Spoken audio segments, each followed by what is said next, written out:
he is also Educational Planning Administration, New Delhi. He is Director of Central Policy Research and Higher Education. And he holds a doctoral degree in economic with specialization in educational planning. He was head of the Commerce, Government and Management. Education. Listen, Shankar, you have to mute yourself, please.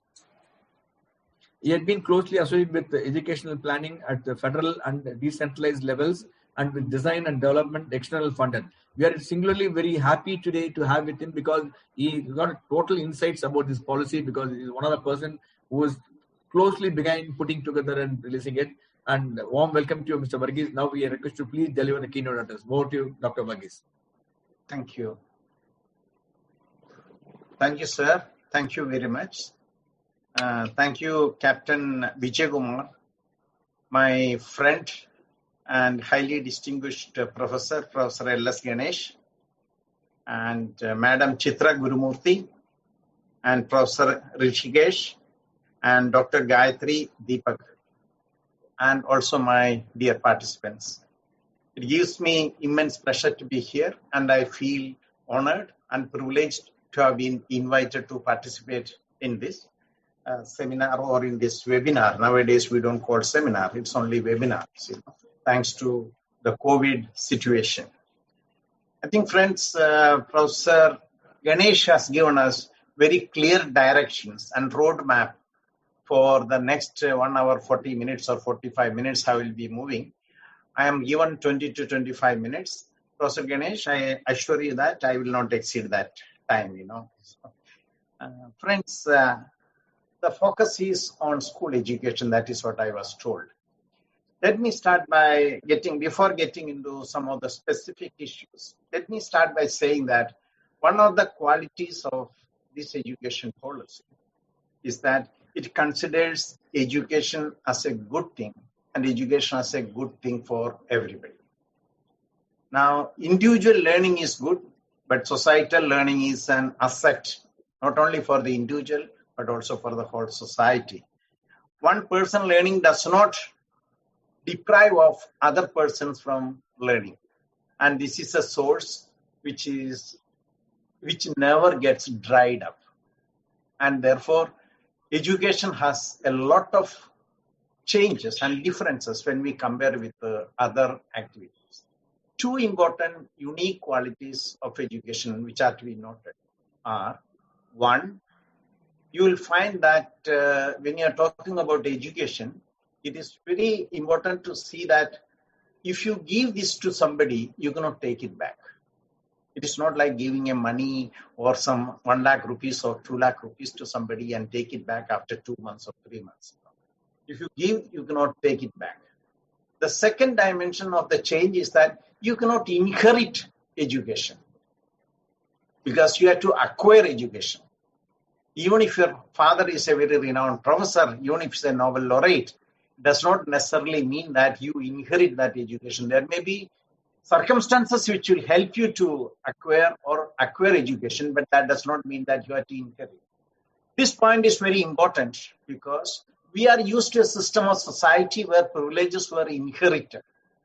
And education is one of the first instances where we find that this inheritance based on the privileges is questioned.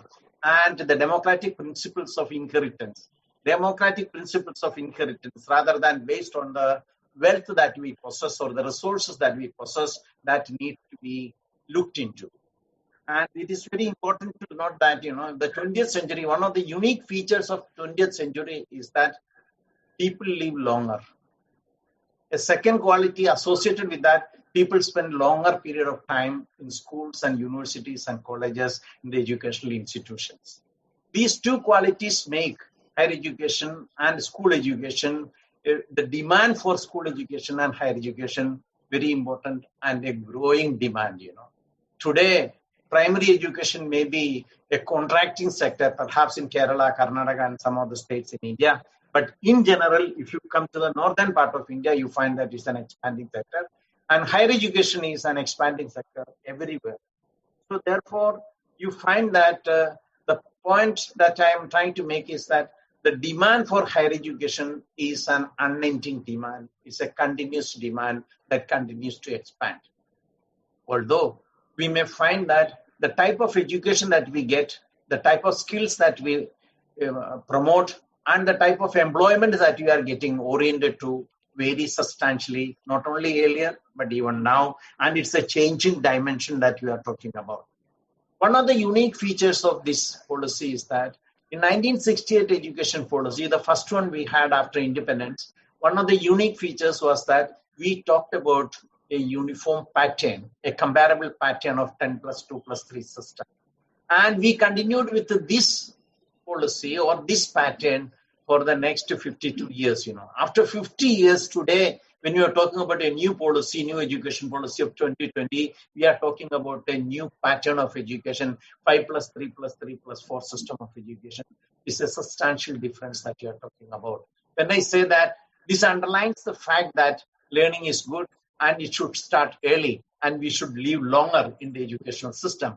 Now, one is talking about school education from 3 to 18 years, from the age of 3 to 18 years. That is something that we are talking about. And we also talk about the way in which it is to be reorganized. This process has a lot of implications for educational system, and how does it reorganize itself is a challenge. So one of the first points that I would like to make is that this policy talks about readiness. Let me underline this point. It talks about school readiness by extending education to early childhood education. It talks about college readiness by ensuring that those who are getting into the college will be understanding the basics. It talks about employment readiness, but it does not talk about employment and unemployment. I will come to it at a later stage. So this readiness, school readiness, college readiness, and employment readiness, these are the three dimensions of readiness that this policy is talking about. And these are a lot of implications when you are talking about new education policy. The major contribution, as I mentioned, is this. So if you take early childhood education, this was also something that was emphasized during the Samagra Shiksha Abhiyan that we started little earlier before the release of the policy. And what one finds is that there are different ways in which the early childhood education is provided in India. This is a sector which is dominated by the private sector, perhaps not even organized sector, perhaps not even formalized sector, perhaps not even a recognized sector, But this is the sector that provides early childhood education, and major share of early childhood education is in the private sector. So when the government is trying to make this as part of the RTE, and when the government is trying to emphasize that the extension of education from age 3 to 18, where early childhood education is taken into account, the question that is to be posed is that what will be the responsibility of the public authorities, and what will be the responsibility of the public funding, what will be the additional investment that the public authorities are willing to make when compared with the quality sum that is invested now. It is not only that, now this what we call as the pre-primary education, early childhood education is scattered in different ministries. What will happen to is coordination between these ministries, and that is something that is to be taken into account. There are 4 modes or strategies that you are talking about. One is the standalone Anganwadis. The second one is that Anganwadis co-located with the primary schools. Then pre-primary sections co-located with the primary schools, and standalone pre-primary schools. These are the 4 ways in which the policy tries to see that this extension will be provided. This will be extended to early childhood education. But other than providing a framework, we cannot live only on the basis of the advice or a policy statement unless there is a public investment, a concerted effort to see that bridges are made between the existing educational institutions and the Anganwadi systems. We will not be in a position to move ahead and reach this area or reach this target of universalization of early childhood education. It's one of the dimensions that I will like to emphasize is how much the state is willing to invest. I'm making this point. I'll come to the role of the state at a later stage, but still I want to pose the question that in 1968 policy, we said that 6% of the GDP will be spent on education. In 1986, we said that we will spend 6% of our GDP. In 2020, new education policy also will repeat the same. But in 52 years, we have not reached even 80% of or 75% of the promises that we made 52 years ago. So therefore, it is very important when you are taking additional segments of education system or additional segments of the education sector, what is the commitment that will be made by the public authorities to invest heavily in the early childhood education, and what are the organizational arrangements that are envisaged to ensure that every child from the remote rural areas to the urban areas and to the marginalized groups and disadvantaged groups are getting admitted to this. Because it is important that the learning levels of many children and the adjustments to the school system are also related heavily with the experience of early childhood experiences. So therefore, while appreciating the possibilities of extending education and RTE, especially from age 3 to 18, one also needs to look into the financial burden and how the government is trying to resolve that issue. The second issue that I like to focus on is that when we are talking about the gross enrollment ratios in higher education or in school education will be made 100% schooling, 100% gross enrollment ratio by 2030, and 50% gross enrollment ratio in higher education by the year 2035. I will not come to the second part that is dealing with higher education. I will focus mostly with the school education. Now, the point is that if you look at the school education system at different levels, we find that at the primary level, 95% of the children are already in the schools, age group children. And if you look at the upper primary, nearly 90% is already there. At the secondary level, it comes down to 79%. But the most and the biggest hurdle is higher secondary education, which has only 55 to 56% gross enrollment ratio. And therefore, once we go up in the ladder of education, what we find is that gross enrollment ratio is automatically coming down. So this is systematic trend that we find, this moves in the opposite direction. The levels of education and gross enrollment ratios, they move in the opposite direction. This has a lot of implication. This has a lot of implication when you're talking about achieving 100% of the GER by the year 2030, because we have to identify the areas or the localities where priorities have to be accorded. Even when we say that in general, 56% of the students in the 56% of the age group children are in the higher secondary schools in all India, as an all India average, one has to see that if you look into Jharkhand, the higher education gross enrollment ratio is only 48%. And if you take Karnataka, a state like Karnataka, where our IT capital, which is our IT capital, it is only 41%. And if you take Nagaland or some of the northeastern states, it's only less than 30%. But if you come to states like Tamil Nadu or Kerala, etc., it is more than 80%. So in other words, even the same target, how do we achieve the target is a second type of issue, in the sense that some states have to put adequate or added emphasis on this target, whereas other states are can be slightly more relaxed. So the question is that how do the state strength or the state mobilization of resources, I don't mean financial resources to be put, and what should be the prioritization process that is taking place. That brings me to another issue, because I talked about the role of the state. The private aided sector and private unaided sector, or in other words, the private sector is a growing sector in India.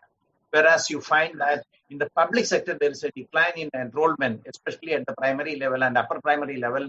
What you find is that the private sector is a growing sector. There are two types of changes that we find in India. One is a demographic decline, and as a result of the child population is declining, especially in some of the states. The second one is that there is a transition or move away from the government schools to the private schools. These two trends are very important at the school level. And this has a lot to do with the expectations regarding learning levels, the expectations regarding quality of education. I'm not saying that English medium and CBSE are indicators of quality, but what is a social perception? You find that when we go to the state level and sit with the people, the question that is being asked every time is that English medium education and CBSE syllabus. Now, I am told that in some of the states, which I don't want to name any of the states, that is not fair in a national seminar. or in an international seminar. In some of the states, people say that there is a reverse flow of students from the private unaided English medium schools to state schools, especially in grades 11 and 12. And I am told that grade inflation is one of the most attractive propositions whereby the students are guided to this, since admissions to many of the colleges are based on the percentages that you secure, So one of the issues that I have a major concern in education, especially in school education in India, is the learning levels, Let me start with a provocative statement. One thing that I fail to understand, one thing that I fail to explain with all my experience, limited experience in the field of education for our last 30 years, is the following. Many studies, starting from our NEPA study to NCERT study to ASER study, all the studies have shown that at the primary level, in grade 5, the children cannot read even the text at the second grade or texts which are provided second grade. Even simple sentences they fail to read, and they cannot do any addition and subtraction. Forget about multiplication and fraction. This is the finding uniformly come across with the 10s and 15 studies. But when it comes to higher education and grade 12, what I find is that the pass percentages are increasing. And we also find that those who are securing more than 60% are also increasing. This is a phenomenon which I fail to understand, and certainly I have no explanation. It can be grade inflation. If there is a grade inflation that is taking place, because in some of the states, the top ranker could not even answer. When she was interviewed on the TV, she could not even answer the basic questions. So there is a problem in education, not only that a seemingly an illusionary nature of quality reflected through learning outcomes. One of the important reasons that this grade inflation is that people want to see that their levels are better, and the schools are competing to see that not only that all the students pass, but also everybody is getting more than 60%. And this is more so in the case of private schools, because you have to attract the students and your income depends upon the number of students who are coming, and therefore keeping a credibility becomes very important. The public schools are, by its ineffective functioning, are not much concerned about this phenomenon. Not that they are not affected by that. And there is also a trend that we find in India is that if you can afford, you go to a private school. If you cannot afford, you go to a government school. So therefore, as a result of that, over a period of time, the government schools have become a place or a parking place or a place where you find that people from the disadvantaged groups and people from the poor families and people from the students from the remote rural areas are getting over-concentrated. Or in other words, what I am trying to say is that the education system, especially at the school level, is working as a CFA or working as a screening device. And this screening device is very closely associated with the social status, So we are replacing one type of screening through another type of screening, and education becomes a screening device in many cases. How do we, in 1986 policy, the major emphasis was on, first time the policy, unlike the 1968 policy, asked about inequalities. The inequalities rather than children coming to the schools. Previously, the 1968 policy, we are talking about an expanding system, so therefore the focus was more on bringing more children to the school.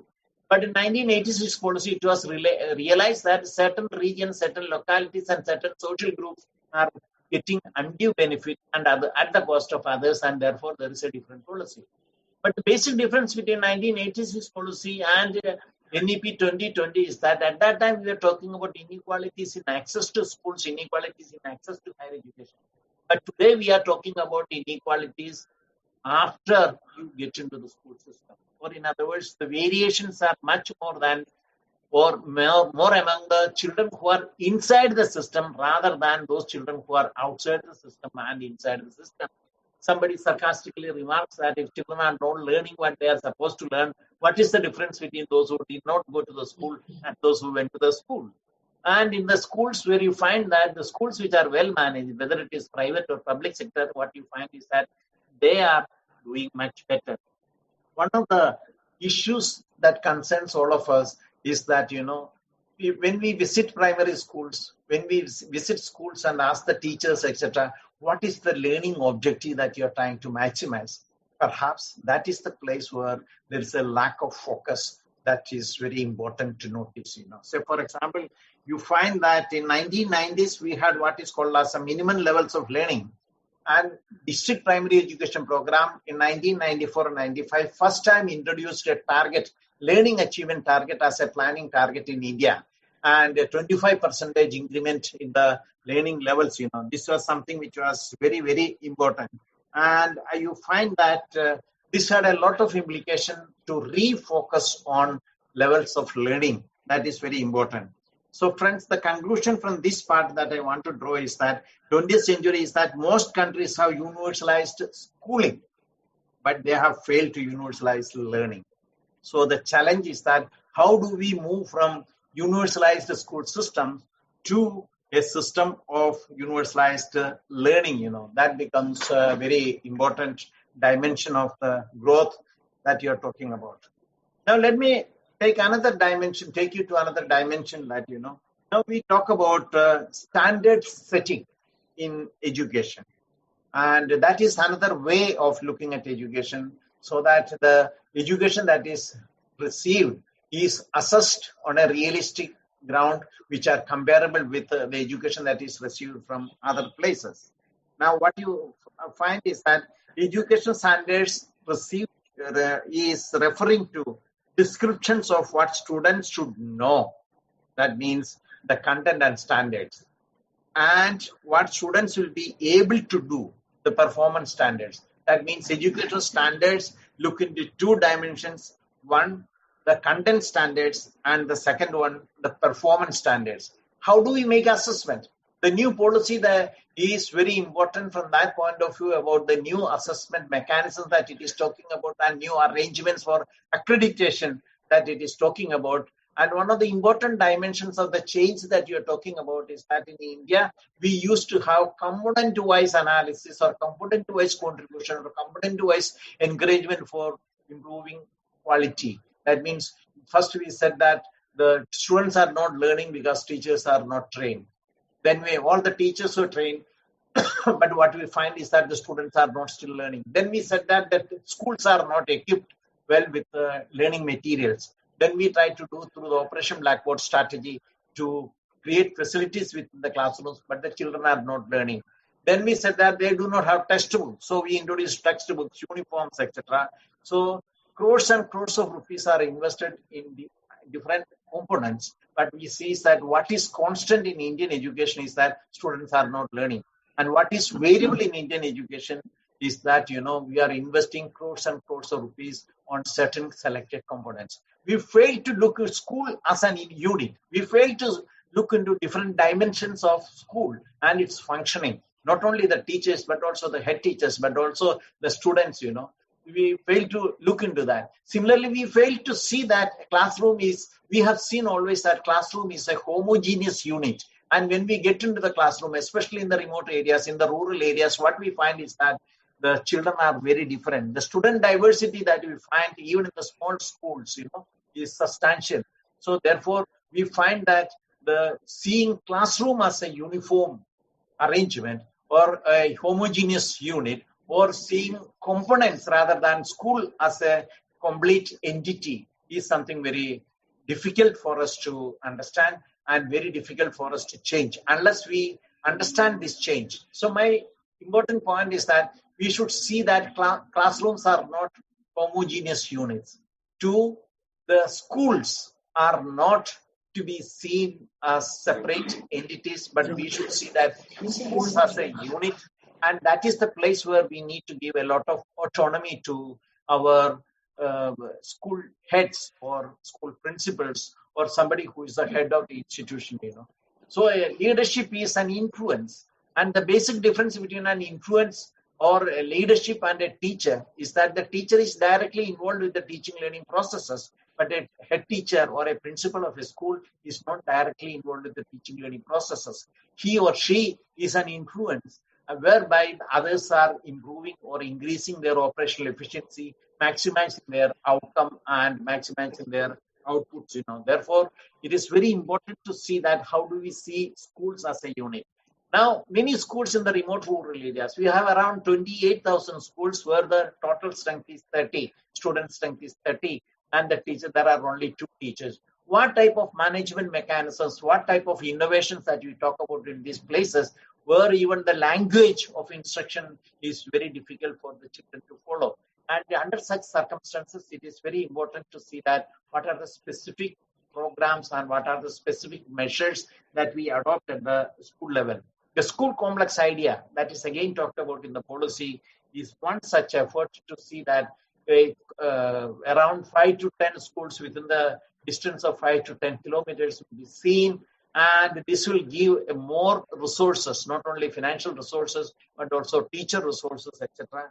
And that will help many institutions to become more active, become more energetic, and become more productive in the sense, So therefore, friends, if I talk about this, one of the most important dimension of educational development today is how do we come to a more equal levels of outcomes in terms of learning outcome, and for that it needs a differentiated inputs. We cannot have the same levels of input to get the same levels of outcome. So therefore, how do we differentiate, and what is the mechanism by which we differentiate these inputs levels and the process levels to reach a level of more comparable? I am not talking about equal educational outcomes, more comparable educational outcomes.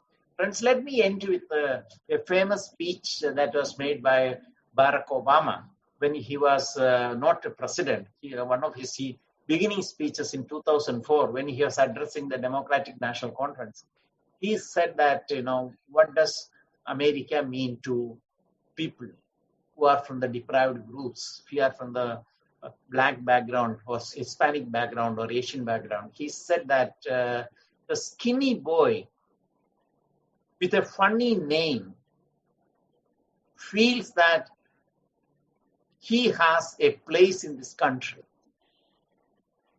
And that feeling is a feeling of welcoming. That feeling is a feeling of belonging. That feeling is a feeling of inclusion. And therefore, we have to talk more in terms of inclusive quality rather than quality of education based on a target that we put forward, Thank you. I am finishing my time, Professor Ganesh, so I am stopping here. Thank you very much.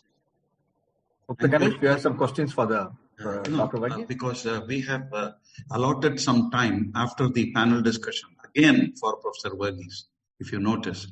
So presently, I think on behalf of all of us here and the audience, I must thank you, Professor Varghese, for painting a beautiful canvas of the school education.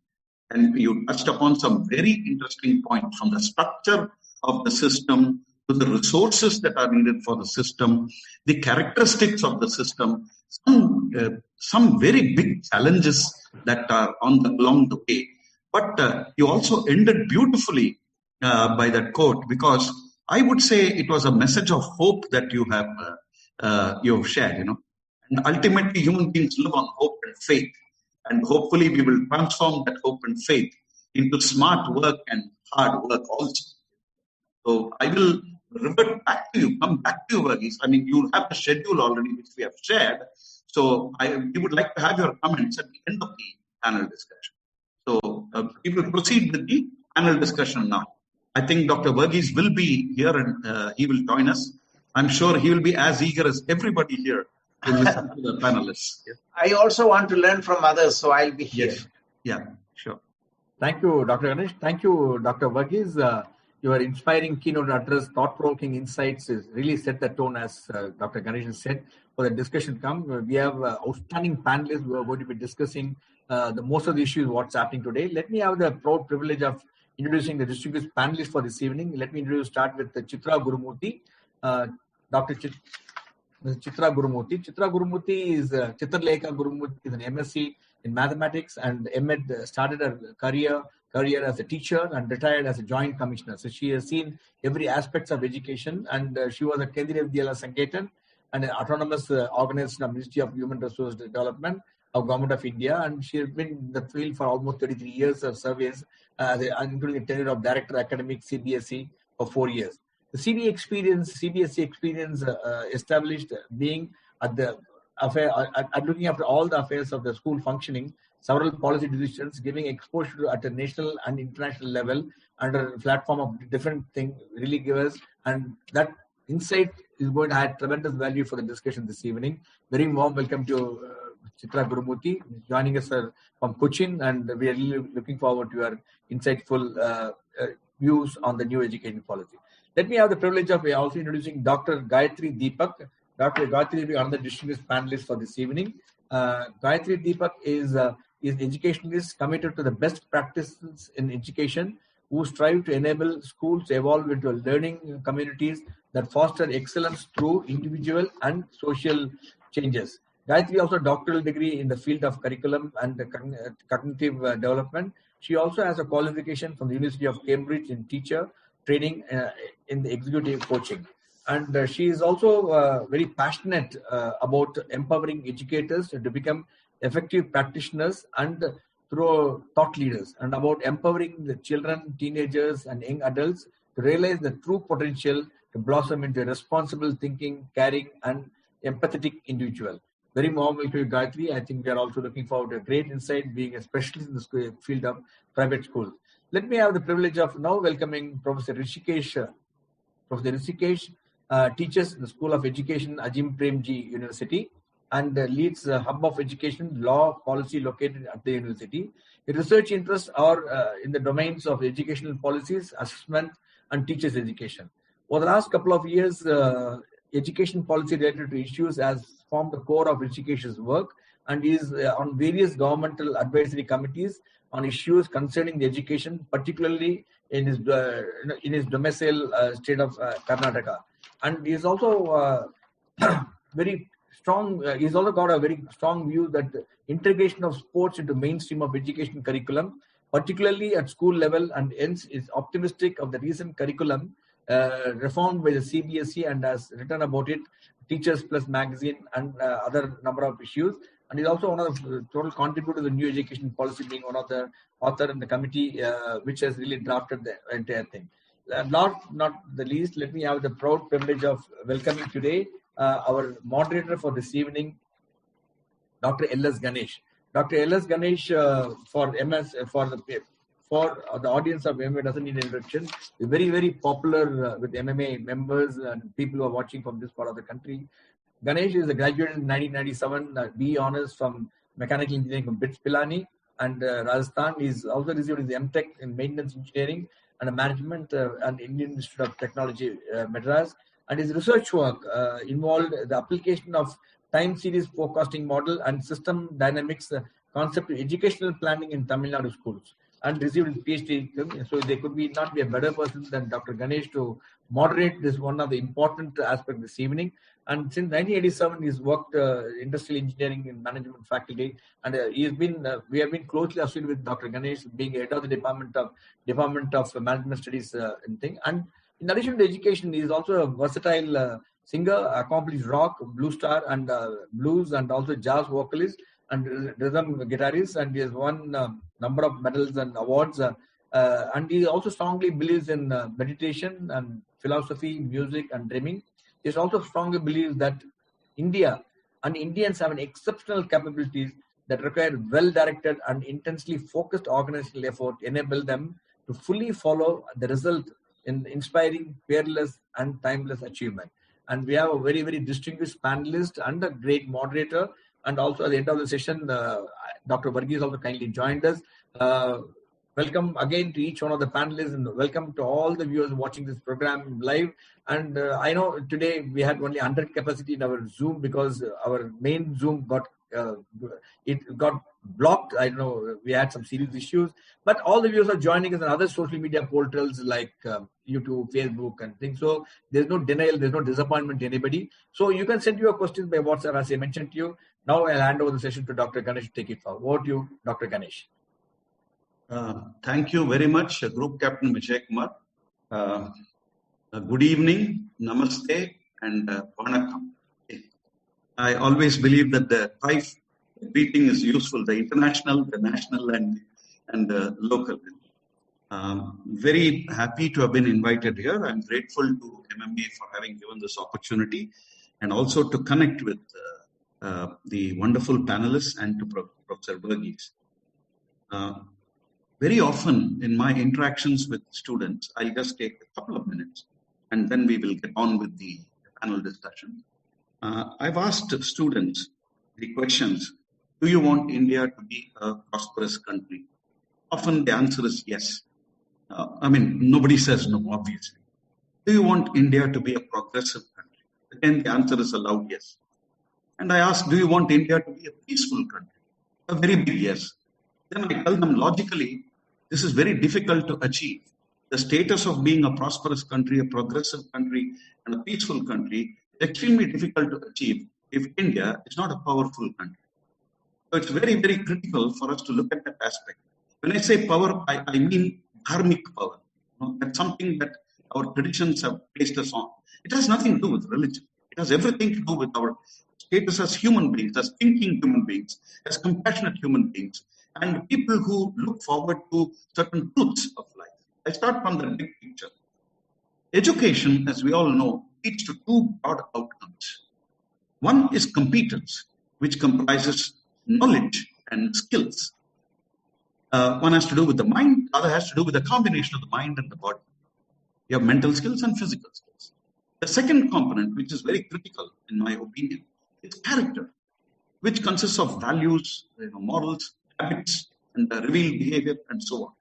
And I believe that we have to focus a lot on the combination of competence and character that we have to produce. I think Dr. Verghese's point that we have to look for equality in learning was a fantastic starting point. Do we actually, achieve or realize the outcome of equality in learning, independent of the variety or heterogeneity in our classes? This is a challenge that all of us in the teaching community have to take head on. We have to take that head on because of the first three questions I asked.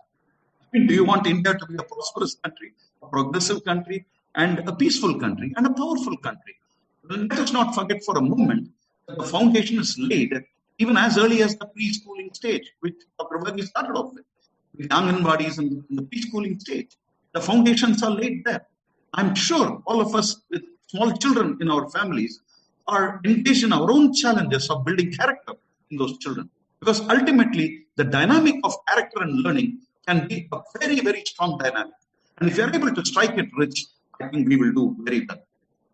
We also must not forget that whether anybody likes it or not, we are living in a world of competition. This you cannot wish away, however much one may want to wish it away. The fact is we are living in a competitive world, but we can make it very healthy competition. Okay? In fact, even within the education system, I can assure you, there is severe competition. There is severe competition to get the best students in. There is severe competition to get the best faculty in. There is severe competition to get financial resources in. So you cannot wish it away. And we all know that education is a system with a long cycle of outcomes. So this is one background I thought I would share with the audience, and I will get on to the panelists. So I've posed three questions to the panelists a priori, before we started the panel discussion. Okay. And I gave them a background about the guiding principles that we must be bothered about. We must consider accessibility, inclusivity, equity, pursuit of excellence, economy, quality, and so on. We are also bothered about curricula. Now, whether we should have standardized curricula or we should have variegated curricula is also a policy question. Teaching, learning, evaluation systems, and the resources, the human resources, including leadership of our institutions. All of us know the impact that leadership in a school or in a college can have on the entire educational atmosphere and what the college does or the school does. The financial resources, the technology, infrastructure, material resources, the organizational and managerial resources, and of course the networks and relationships. Then of course we have the intangible resources. What about spirit? What about culture? What about institutional, academic, and administrative environment? Everything impinges finally on the learning that the child goes through. In its own small way, every one of these factors contributes. Okay? So the questions that follow are the following. I'll state the first question. To what extent does the new education policy reflect the guiding principles that we are talking about in the context of education, in the context of the school education system, and in what ways does the new education policy differ from the previous one? And I've requested the panelists to approximately respond in 3 minutes each to this question.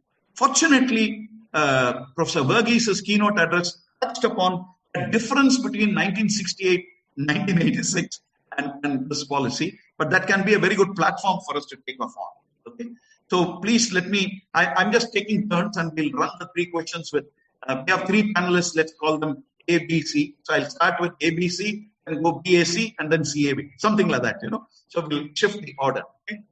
Since Rishi was a part and parcel of the new education policy, writing the policy, I will request Rishi to start off with this response to this question.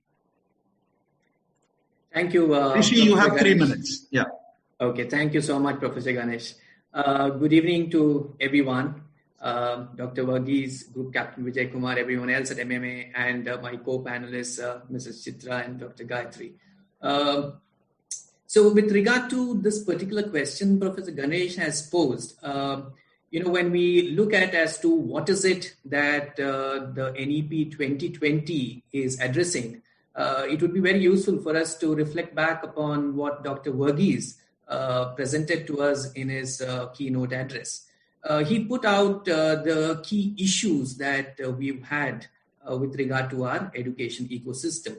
And one of the key issues is, in fact, with regard to the exclusivity, I may say, within the classrooms, within the school, with, in fact, students or children who have already an access. And that, I think, is a very crucial issue that we as a country face. That is, even though we have more than 100% in terms of the GER at the elementary level, when you look at the middle of the elementary level at grade 5 and see as to what is it that the children have been able to learn, it is a very dismal picture that we get survey after survey. So the NEP 2020 is, I think, the biggest provision is in terms of identifying what the root cause for this is and addressing that. And that, I would think, is really the huge input that NEP 2020 is making, which is with regard to the early years. And that is the reason why, in fact, there is the structural change and considering the early years from age 3 to age 8, which would be corresponding to the current nursery to the current grade 2, and calling that as the foundational stage. In fact, even in the chat box, there was this question as whether ECE has been addressed adequately. Well, how it has been addressed is by looking at these 5 years as the foundational stage and suggesting that everything needs to change here. Everything from the way we currently do. For instance, the current pre-primary, almost every single pre-primary, be it the Anganwadi or the private pre-primary, do pre-primary in a manner that it should not be done. Because the way we do it is an apt system to create robots. We create robots from the time that children start entering our formal schooling environment. So when child comes in at grade 3, first thing we ask the child is to put its finger on its lip and listen. And this we continue for 15 years, 18 years. In fact, in many places, even in the higher education, they're just taught to listen. So once they come into the work world, all that they would be able to do is follow orders. But no fresh thinking, no innovation, no creativity. And in this 21st century, if we bring children out of our education system having trained in that manner, well, the society is going to fail. Dr. Verghese made the other very important aspect of education being also for individual capacity and capability development, as well as for a societal requirement. What kind of a society have we envisaged? What kind of a society that our constitution speaks of, which Professor Ganesh alluded to when he spoke about the principles, right? A society wherein we respect each other, wherein we love each other, wherein we want to live in peace and harmony, and wherein we want to progress together. Now, if that is the kind of society, then we need to have those skill sets amongst us. And that is the skill set that the education system is supposed to provide. And I think the policy very beautifully does it by creating the foundational stage wherein the way in which it speaks about the pedagogy, that is the approach, and the changes in the curriculum, which will have to be very flexible, which will have to be in tune to what the children are most equipped to learn. So there is a playway method that is spoken of, there is a joyful environment that needs to be created, and there will be a multilingual environment wherein we know today, due to neuroscience research, that we are capable as human beings of learning multiple languages when we are young. And the other fact is also that when we learn more languages, there is a stronger cognitive development that happens. So NEP 2020 very beautifully takes up all this research that has happened over the last 3 decades since our previous policy and puts it into our foundational stage. And I would think that this is one of the most important and very different from what we've done so far in terms of our policies. And I think, Professor Ganesh, this would be my response to your first question in terms of what the difference is and what does it do very well with regard to policy. That was very parsimonious, Rishi. Thank you very much. Minimum words, maximum meaning, as they say. It was very nice because you have talked of the structural intervention made in the new policy of going into the first early stage of education, as the foundation stage. I think that's a very interesting change because very often when we want to make fundamental changes, it's good to look at the foundation, and you've gotten that point. I go over to Chitra next and request Chitra to share her views. The question was, to what extent, Chitra, do you feel that the new education policy reflects the guiding principles of school education? Now, we all know that you're immersed in the school system, Chitra. You're probably one of the persons in the panel who's completely immersed in the school system, And in what ways does it differ? I think we need not focus on the difference now, since both Professor Verghese and Rishi have brought out at least one strong difference. But if you have anything else, please do focus on that. So over to you, Chitra, please. Thank you, sir. And good evening, ladies and gentlemen. I'm sharing the screen. I hope all of you are able to see my screen. Yes, clear. Go ahead. Today we have a question before us. Is a new policy of education a boon, bane, or what? I would like to answer this by quoting Thiruvalluvar, who said, Gunam nadi, kutram nadi, avatrul migai nadi, mikka kolal. Roughly, it translates into weigh the good against the bad and choose the one that outweighs. It is therefore important for us to analyze the new policy frame by frame, objectively in all its dimensions. Can we do it in just 1 or 2 discussions? Very good. Clearly, it's a big no. Because National Education Policy 2020 is comprehensive and also exhaustive. So now, let us therefore answer a few questions. To start with, what is the intent and aim of the policy? What is new about it? Is it practical and implementable?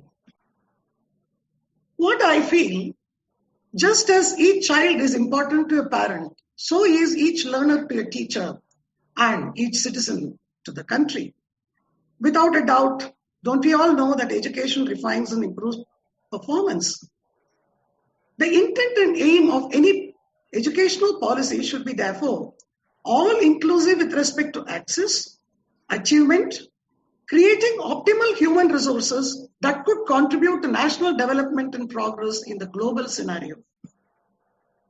The guiding principle, therefore, I would like to quote National Curriculum Framework 2005. It should be nurturing an overriding identity informed by caring concerns within the democratic polity of the country. Now, why do we need a new policy? When I read through the previous policies, especially the 1986 policy, currently running in the country and its extensions, they are not at all lacking in intent and purpose. But there are two important areas that make the new policy more holistic and relevant. One, early childhood care and education, ECCE, and two, higher education. ECCE has been conceived in all its dimensions by the Task Force of National Education Policy 1986-2, and it has further been refined by the National Curriculum Framework 2005 Focus Group. But then what went wrong? They did not include it in an organized sector. They gave it to random players who administered an unscientific curriculum, and the result? No learning or de-learning when the child entered the mainstream education. But the new education policy has taken a major step towards this by integrating ECCE with the mainstream. In higher education too, certain concepts were rolled out in the new education policy 1986, such as delinking higher education degrees from job and manpower planning, which they envisaged will lead to job-specific courses. But have these been realized? Then why youth of today have several paper degrees totally irrelevant for useful employment? Does the new policy offer anything in this direction? Yes, there is a concept of multidisciplinary universities. Can it be aligned with the integrated 4-year secondary? A question, if answered, will take the country way ahead. For the next round of discussions, I would like to enumerate the following. I would like to take up the potential in the new policy to address the great divide between schools and universities, expanding inter-ministerial cooperation, accountability for education for life and living, exploring international models for systemic adaptation, language policy, what could be added? Then teacher education, differential models, how effective can we make it? With this, I'll meet you in the next round. Thank you, sir. Thank you, everyone.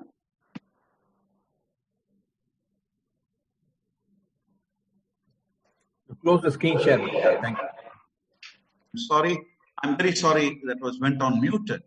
Thank you, Chitra, very much. That reflected the immersion that you had in the system.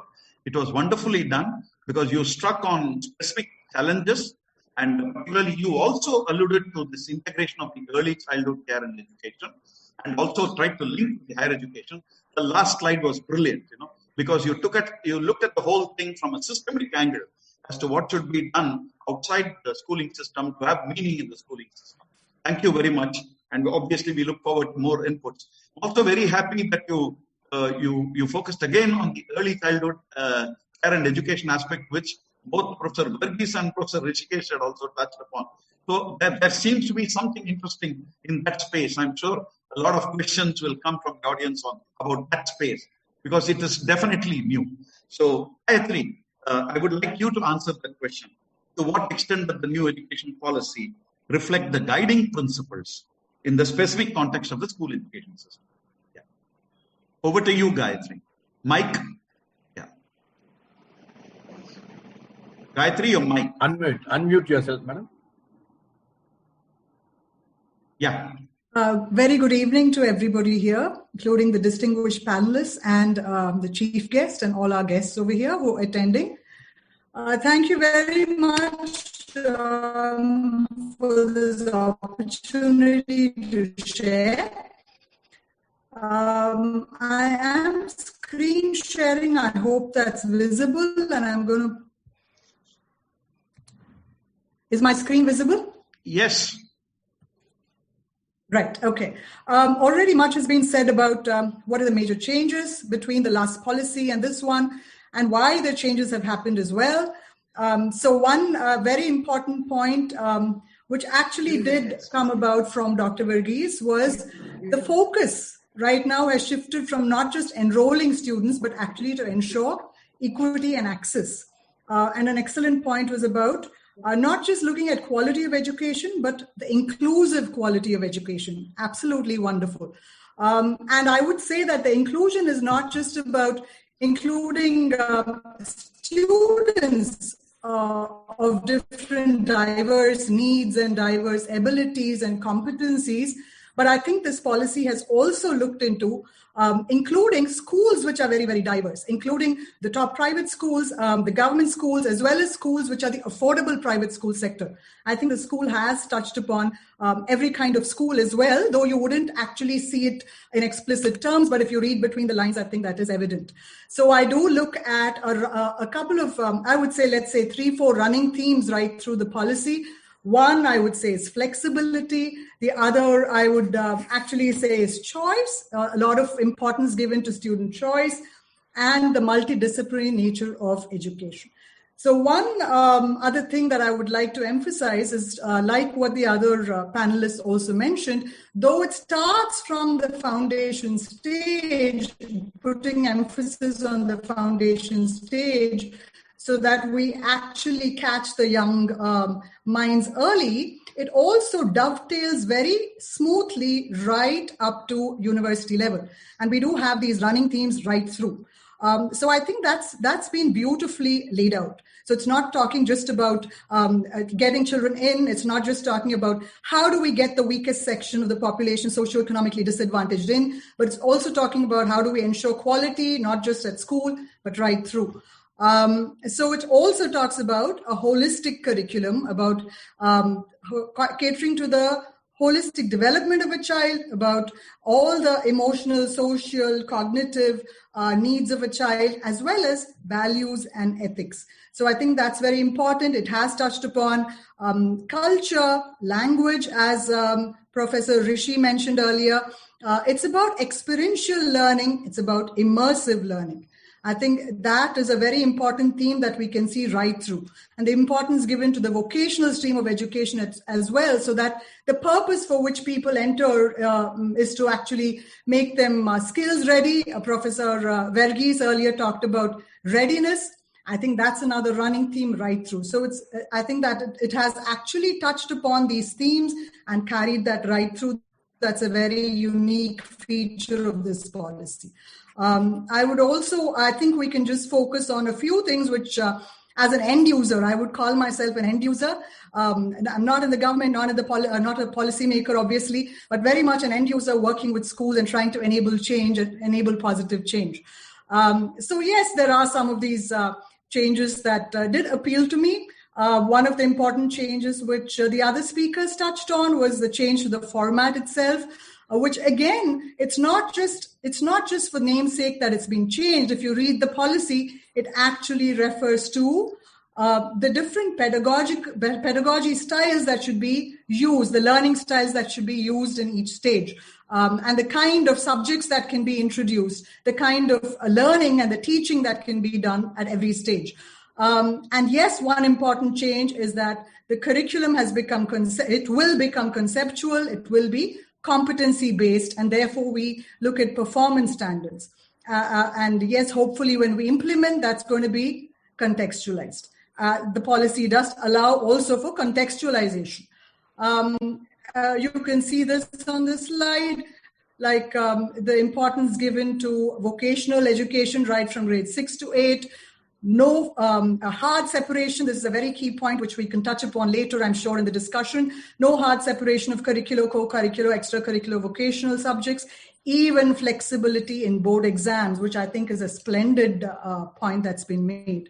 And this has been linked to teacher education as well, raising the quality of teacher education, qualifications, as well as teacher training and CPD, continuous professional development for teachers. And the best part is, this has been made according to the teacher's choice, that the teacher can choose what CPD she wants to do, not a top-down approach.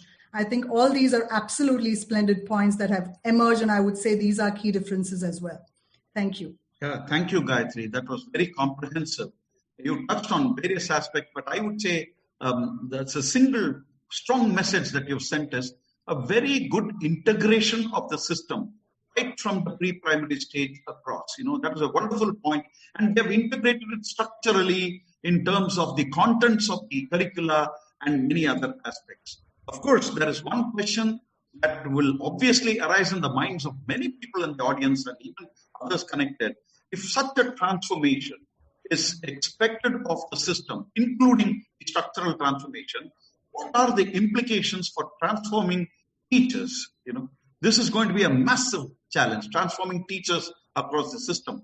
We will revisit that question perhaps a little down our panel discussion, but I think we will flag that question because the policy obviously requires massive scale of teacher transformation, and also the systemic transformation to support the teacher. That's very, very important. How do we build systems that are supportive of the teacher and also the relationship between the parents and the teachers for the benefit of the child and the children? So these are important things that we will touch upon later. So my second question, and this time I would request Chitra to go first. Okay. So second question is, what aspects have you observed to be very welcome in the NEP's contents? And what aspects would you suggest review and changes? As an educationist, Chitra, I'm sure many people are eager for that kind of a critical review of the policy from a purely intellectual angle. So what do you feel is most welcome? And what do you feel would require review and changes? Yes, sir. Again, 3 minutes. Yeah. Yes, sir. Thank you, sir. Thank you. Yeah. Again, my screen is shared. I suppose that is no problem. Yes. Yes. Now, I am going to tell you what I like in the new education policy and what I would like to add, as Dr. Ganesh has already posed a question to us. I feel that the new education policy is a boon for early childhood care and education. Let us examine how it is. As I told you that even in 1986 policies, there were targets for the Anganwadis. We are supposed to have 20 lakh Anganwadis by 2010. Of course, we are still lagging behind. But in the country, there are Anganwadis, there are Balwadis, there are daycare centers, play schools, preschools, etc. But one thing about them is they are disjoint. Curricula, as many as there are institutions. No onus for any educational care. Some are exorbitant in cost. Now, the new education policy, by integrating it with the mainstream, has strived to unify, takes the onus of an appropriate curriculum for realistic development of the child. Now, we all know that the right to education ensures legally the right to education from the age 6 to 14, but now it extends to 3 to 14. Hence, the Right to Education Act becomes more holistic. The new education policy is also a boon for higher education. Let me tell you how I arrived at this conclusion. Measures detailed by the new education policy. One, it awards credits for mid-year completion. Differential models for teacher education. Has scope to forge alliances such as Education Ministry with Ministry for Labour and Employment. Already they have put explicitly that the Ministry for Child Welfare and Women should coordinate for ECCE with the Education Ministry. The second one, universities with schools, workplaces with educational institutions, and then viable international models for systemic adaptation. But due caution should be exercised in allowing international players in higher education. We can only adopt and adapt. The core should be original to national roots. And what is achieved by doing all this? It ensures easy slide from schools to universities and universities to employment. Can plug the great divide between schools and universities. Provide for lateral entry and piecemeal vertical mobility. A few probables I envisage from my experience, just like medical colleges and hospital campuses, teacher education in school campuses, engineering colleges in allied workplaces, etc. Looking at the French model for an integrated education from 3 to 22, I did not say 18, 22 or any other that would materialize. The embryo at 3 emerging as a butterfly at 22, ready to take on the world at large with its challenges and opportunities, and not run from pillar to post in search of employment. Thank you. Very nice, Chitra. Again, very brilliant, because you have shown that integration across the system. And there is one thing, maybe you can reserve the response. I would really like you to suggest also what should be reviewed and changed. While you have posed the challenges very correctly, it's also important to look at what has been given to us on the table and what, as a sincere educationist, you would feel requires a review and a change if feasible. So I'll come back to you on that. Okay. So this time I will request Gayatri to come next again. What about you, Gayatri? What do you welcome in this, and what do you think calls for a review and a change?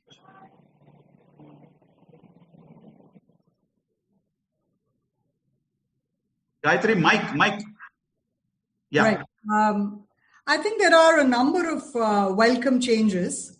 Can you see, again, you can see this, yes. Right? Okay.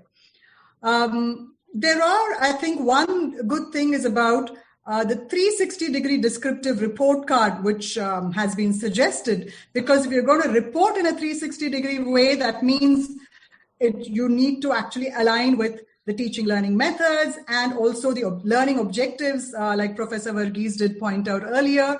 Does the teacher actually know all this? Does she know how to align all this? And only then you can report. So when you're again talking about the end reporting, it's how you actually do what you say you are doing in class, right? So it's all about that. Again, when you're saying 360-degree reporting, has your implementation been holistic? Has it been experiential for you to be able to report on that? So I think that is a key thing which holds teachers accountable. So I think that's a very, very positive change. And the other points like, okay, learner-centric pedagogy, the flexibility of choosing subjects, no hard separation, which we already mentioned. The curriculum, very important thing to note, is the constant point about reducing the content. Now, again, that might raise a question, is that going to drop the standards? Because content right now is available at the touch of a button. You don't really need content. Students would be able to gather information, but it's about constructing knowledge. How do you construct that knowledge? You need to make that knowledge that is available to them conceptual. Are you making it relevant by making all the subjects interdisciplinary? A wonderful point was also about arts and sports integration. Are your teaching learning methods encouraging application-based learning? So I think all these terminologies that are used actually set the stage for what has to happen in transacting the curriculum in schools. And then the beauty of it is actually the pedagogy that comes in. For want of a better word, I'm going to use the word pedagogy here. But actually, it's not about teaching at all. It's all about learning, right? So if you want to encourage learning to learn, you will have to enable that to happen in the classroom by allowing the freedom for children to actually think, for the freedom for children to be able to express the ideas. So to be able to do that, first of all, the training that needs to happen for teachers, which you mentioned earlier, needs to be on their own mindsets. We'll come to that a little later, I hope. But again, this training in the pedagogy itself is a very, very important aspect because such beautiful terminology has been used, like inquiry-based learning, discovery learning, encouraging discussions and questions. Questions are not from the teacher to the child, but rather encouraging children to ask the questions. A story-based learning, which is again a beautiful concept, so innate to our culture in India. So I think all this is absolutely remarkable, and I welcome all these positive points in the curriculum. In the policy document. Another important aspect I would really say is very, very welcome is the positive changes in the assessments itself, which is all about reducing pressure and also celebrating learning. Assessments are all about allowing the student to actually express what they've learned and not about constantly judging the child for what he has not learned.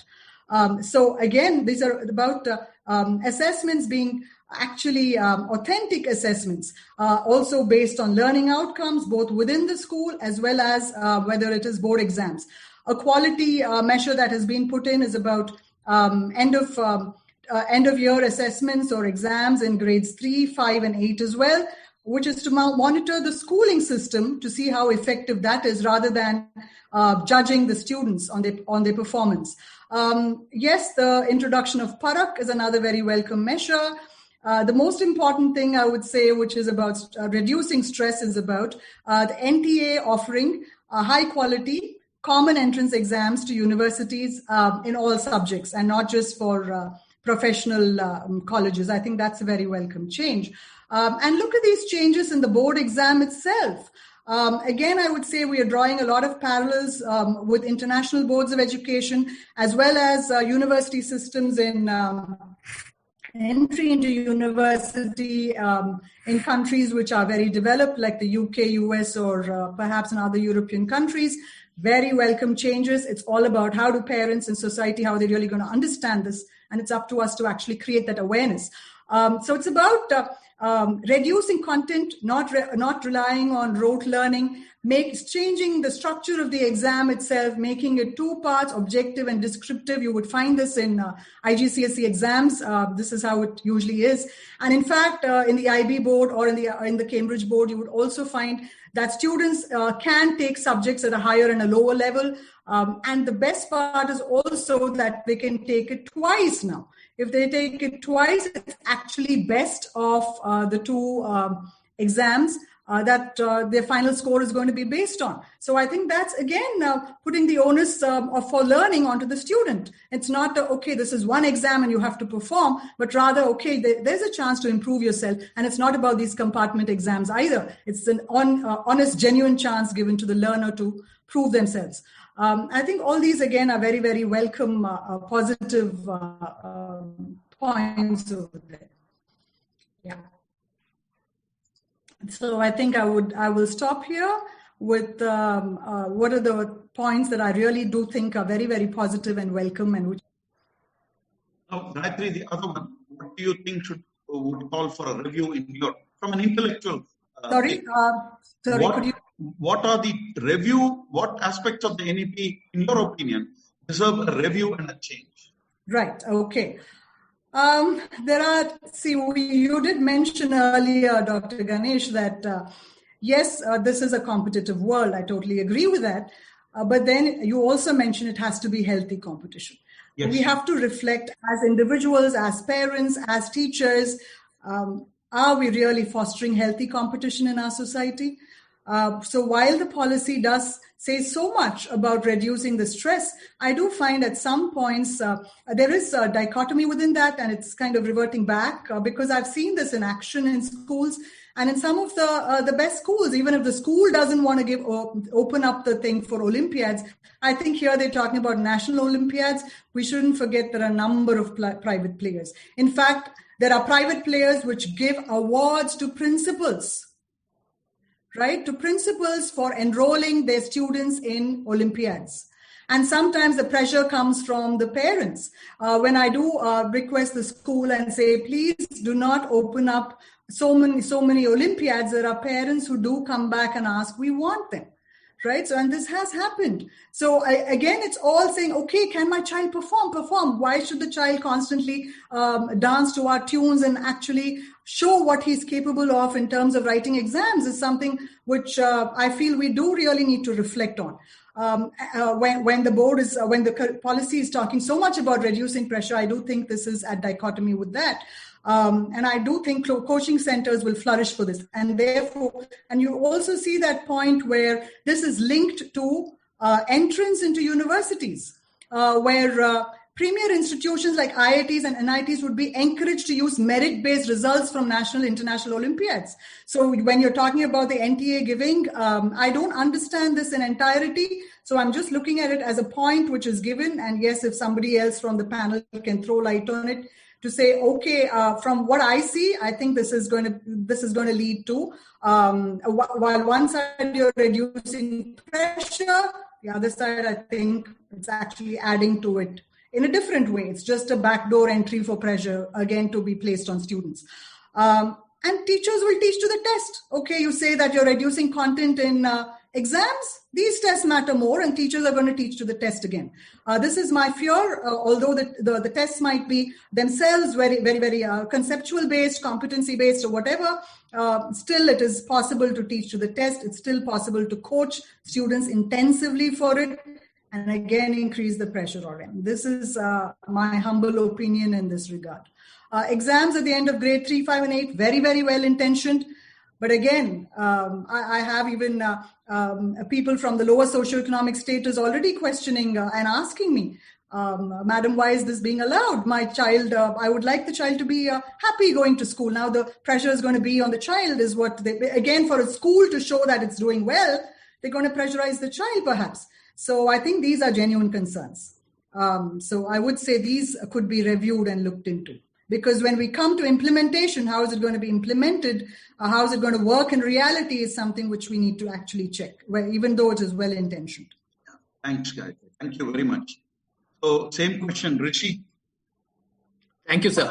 Of course, you are a part and parcel of the policy, but still, I think you can take an independent platform and comment, what you welcome and what you feel should be reviewed and changed. Right, madam, close the screen, please. Yeah. Thank you. Thank you.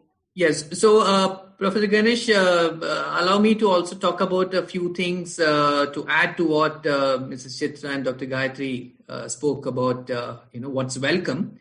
Of course, with regard to the pedagogic child-centric approach or breaking silos between subjects, assessment reforms have been touched upon. But another couple of things which I think are very crucial for us to note. One is with regard to the nutritious food being as important in our education space, right? So the policy acknowledges that a large majority of our children who come into school, particularly the public schools, come in hungry. The first meal that they get is at noon, the midday meal. So it speaks about that midday meal itself being nutritious enough because for many children, that's the only meal, particularly in the disadvantaged areas. And then it also talks about adding the breakfast component. I think that's a huge point that the policy brings in. It has huge financial implications. So the government really will have to look for where it is going to get the funds for it. But there are states already showing the way. We have Tamil Nadu already doing some kind of breakfast. We have in Karnataka, for instance, milk being provided and some biscuits.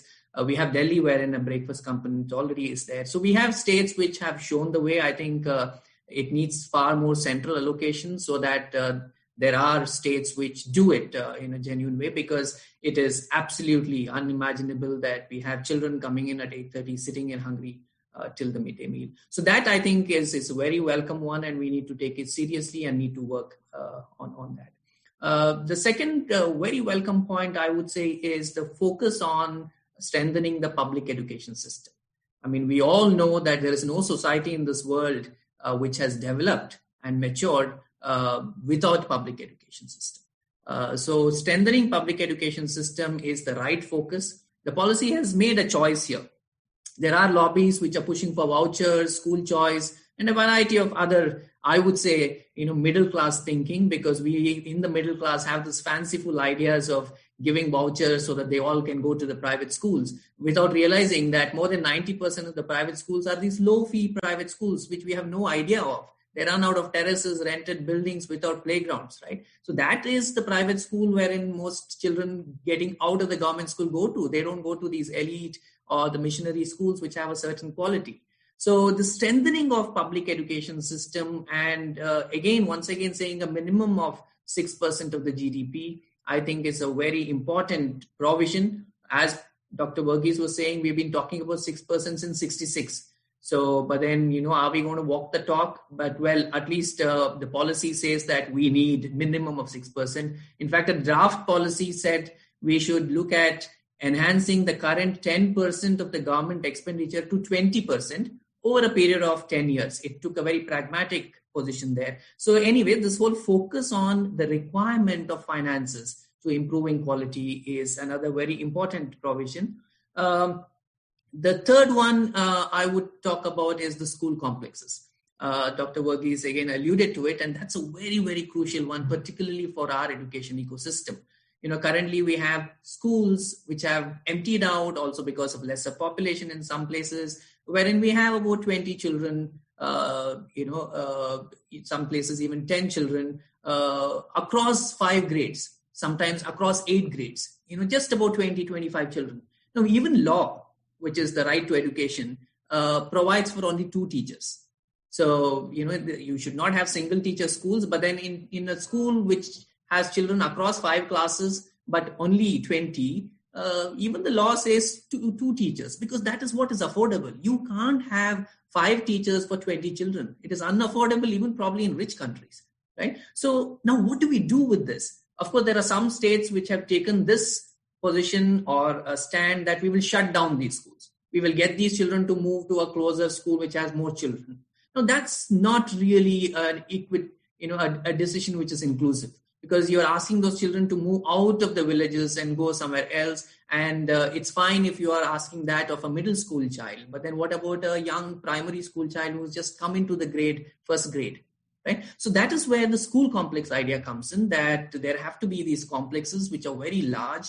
The center of these complexes would be the kindergarten to grade 12 schools, which 1,500 to 2,000 children. And these complexes will have to be networked with these smaller schools, wherein the smaller schools probably will have only the lower primary children, but then they can be then provided with special teachers. They could be sent maths teachers at least twice a week. They could be sent sports teachers at least twice or thrice a week. They could be sent arts teachers. They could be sent school counselors. Otherwise, these children will never get these facilities. So this idea of school complex is not a very new one. It's been there. Some people have tried it. But the way it has been described and to address the issue of inclusivity, right, and access. So that's the other one. And finally, in terms of what is really well thought out is this governance structure and the regulatory structure.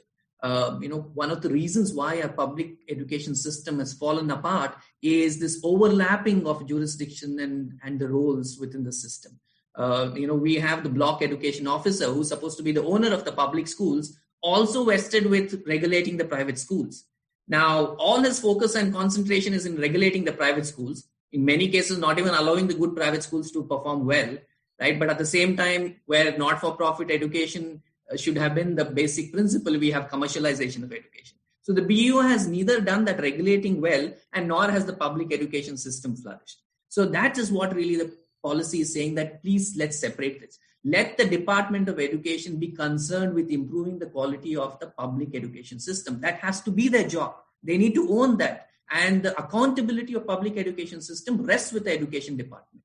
So how do you then regulate? How do you make sure that private schools are not commercial entities? And as per law, they're not for profit. You need to have a regulatory body which will have the same provisions for all schools, right? So that's another one which I think is very welcome. It is in detail for those of you interested in knowing as to how the policy suggests this. And then with regard to, what I would think are the concerns or which could have been and should have been different. Couple of points. The first thing is the right to education expansion has not been spoken of in the policy.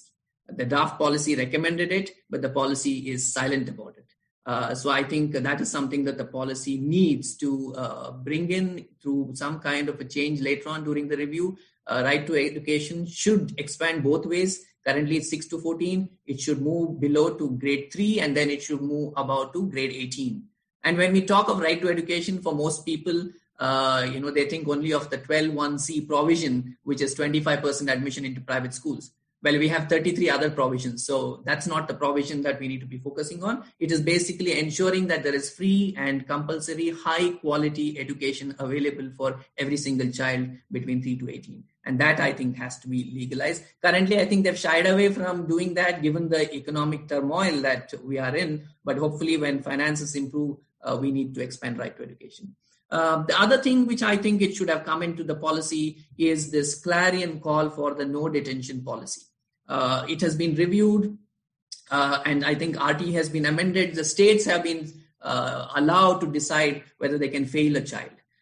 Failing children is a system that comes from the industrial era.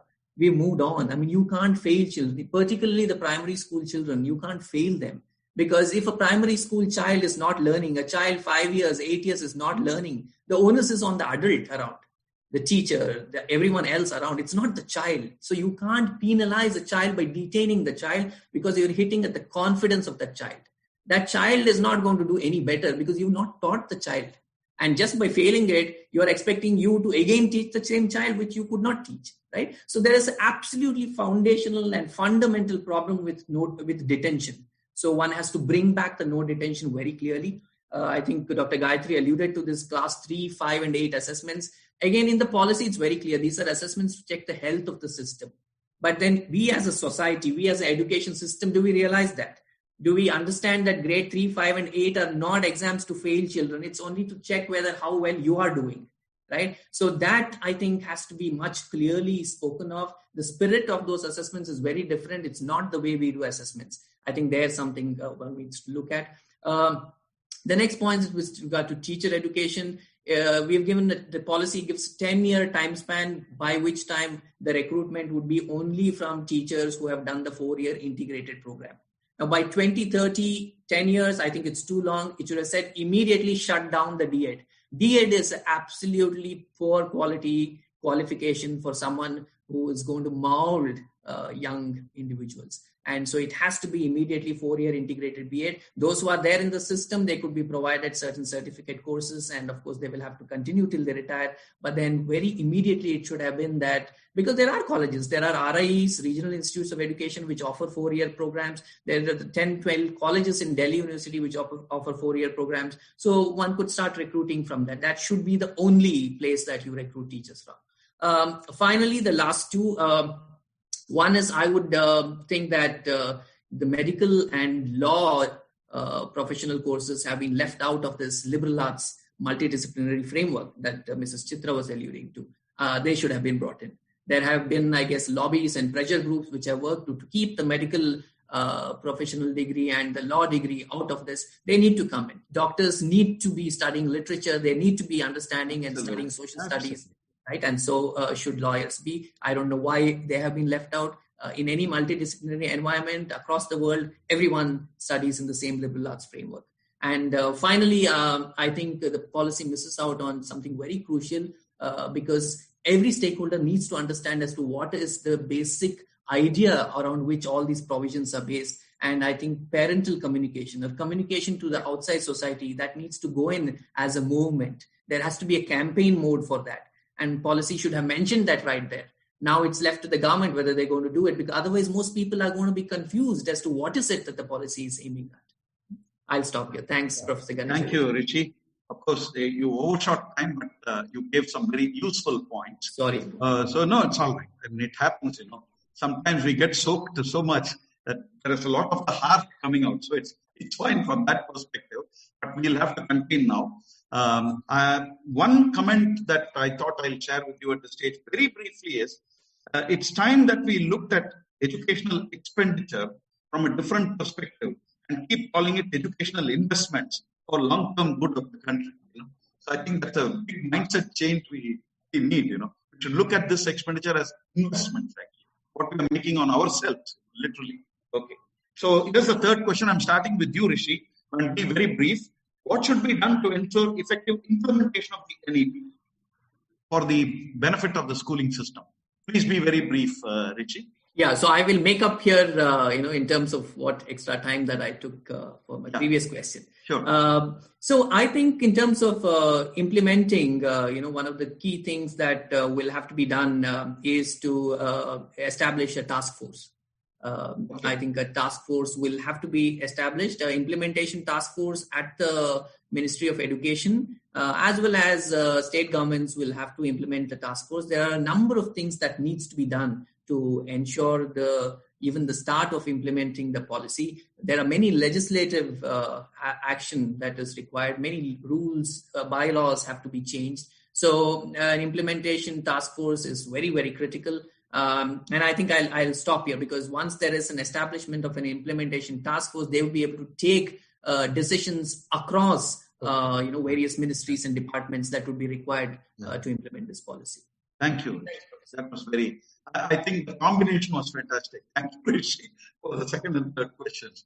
I'll come to Gayatri. What do you feel, Gayatri? Briefly, what should be done? At least what principles should be followed to ensure effective implementation?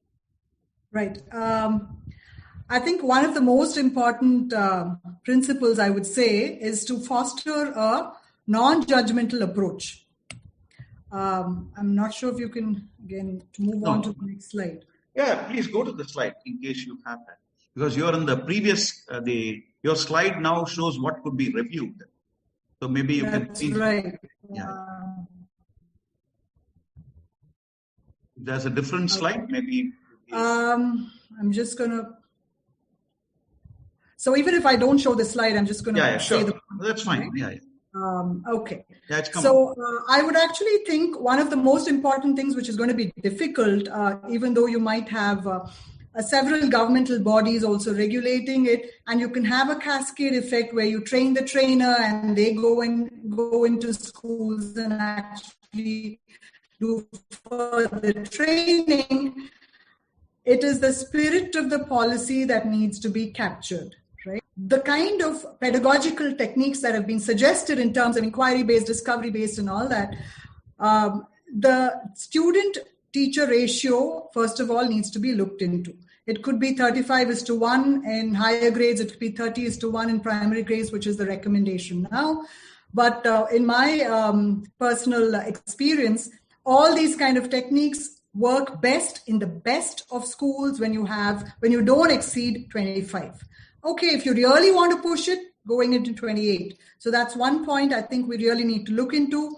The principle that you asked about is actually adopting a non-judgmental approach towards students, towards children. That is one principle I think needs to be instilled deeply in the teacher training courses that happen. That's a very, very important aspect. Like you did mention earlier, teacher training is going to be the crux of actually transacting this policy, which will then move into a curriculum, which then needs to go into schools. But contextualizing it is another very important point for implementing. It's not a one-size-fits-all approach. And to get that for people to understand, I think that's very, very important. For the educators, first of all, to understand. For school leaders to understand. It's not a one-size-fits-all approach.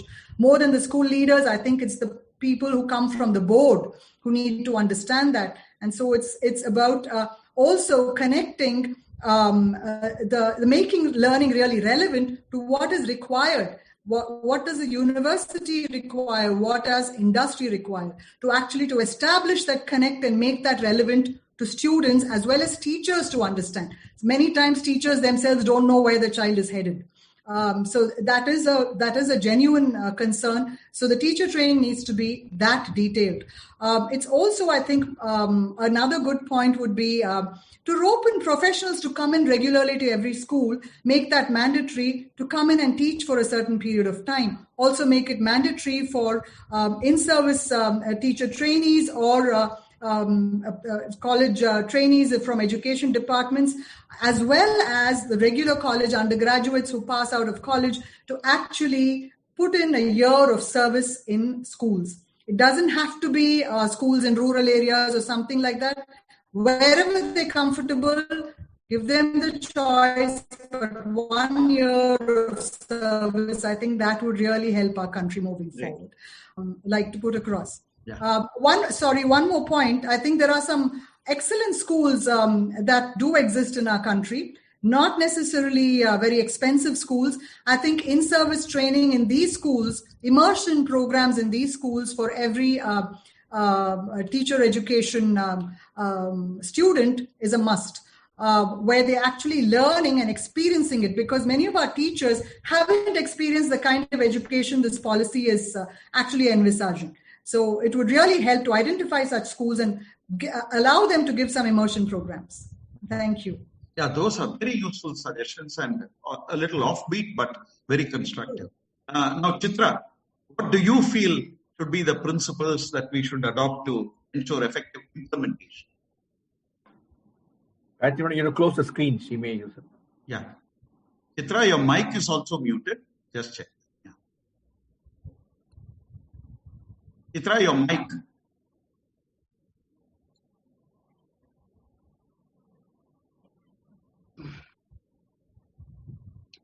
Am I visible, sir? And yeah. Go ahead. Fine. Of course, I would like to react to all the questions put forth by my panelists. Yeah. But here I would like to draw an algorithm for implementation, because I have spoken on a more of a theoretical and a very, very philosophical, I've given a philosophical connotation to the policy. When you read my implementation, of course, it is very easy to say, but to make it materialize is not that easy. So I'm going to say how this can be materialized. From a very layman's point of view, I'm not a policymaker. I'm not in any government job now. But from my own experience, I feel that it is possible. What I'm going to say, though it may sound very, very, it may be high sounding, and it may not be looking down to earth as of now. So let me put an algorithm for implementation as I have understood the scope of education, not just in the perspective of the education policy, because we are also giving suggestions to the policy makers, the task forces which are going to be set up in the country for this, for rolling out this policy. So just let us go through the algorithm that I have presented here. Yeah, sure. Yes. So the mission is 100% enrollment across the age groups. One is early childhood care 0 to 3. I'm not leaving that out also. Education sector is 3 to 22. School education and college education 3 to 22. And employment about 22. The guarantee should be complete. We cannot simply deal with these things piecemeal at all. If we start doing that, always there will be pockets of excellence and there will be mediocre performers and very poor performers, always. So we have to do it with a holistic view and we have to implement that. So the next, what I try to put across is, between the policy and the purpose, there is a process. So how do we organize this process is what I have taken up. The ECCE, I am taking up one by one. For ECCE, the priorities are the following. NCERT finalizes the ECCE curriculum that is scientific and realistic. Second, the Ministry of Women and Child Welfare collects information on each child born, classifies and continuously updates eligible list for entry into the primary school, disseminates it to MHRD, who would map a network of eligible centers to run the curriculum. Specific administrative centers.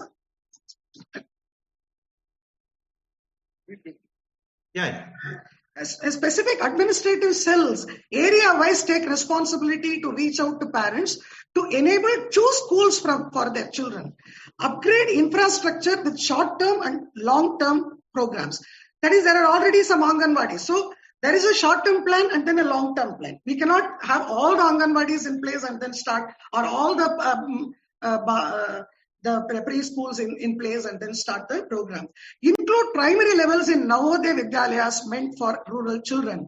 They are residential, may need a relook for the 3 to 8 age group. Because now they start from 6th class onwards, but they are rural based. Therefore, it is important that we include primary levels in Navodaya Vidyalayas, and we can consider what we have to do about the residential status of the 3 to 8 age group. Then a word of caution I would like to put in this. When you are saying that 3 years of pre-primary, what do I mean by that? Do we have to have a pass certificate for every year? So that is what I'm trying to tell you here. Evaluation has to be competency based. Children of this age group show drastic variations in development. Suppose for some reason a child enters later than 3 years. Should a child hold a 3-year pass certificate to enter first grade? This is my question, and I have seen that people unrealistically demand such pass certificates. The eligibility for grade 1 need to be assessed through the competency level at 6 years of age. Only then the middle school age group can be maintained below 14. Else tackling adolescence issues may become a major challenge. Then I want the secondary to be transitional from school to university. So I have put it as transitional secondary. Receive employment needs and job specifications collated by the Ministry of Labour and Employment. Set up course committees of specialists to prepare multidisciplinary courses of higher education. English can be a part of it. Any medium of instruction that you would like to have for all these things should definitely make a part of this. Not only English or any language for that matter has a language component. Mathematics has its own language. Engineering has its own language. Management has its own language. Science has its own language. So everything, the people who cannot speak, they have got their own languages of communication. So there is nothing wrong with the multidisciplinary courses and also functioning in the specific campuses for the professional capacities to be acquired. Align with these and create secondary curriculum for 9 to 12 grades. Provide for lateral entries with vocational and academic streams.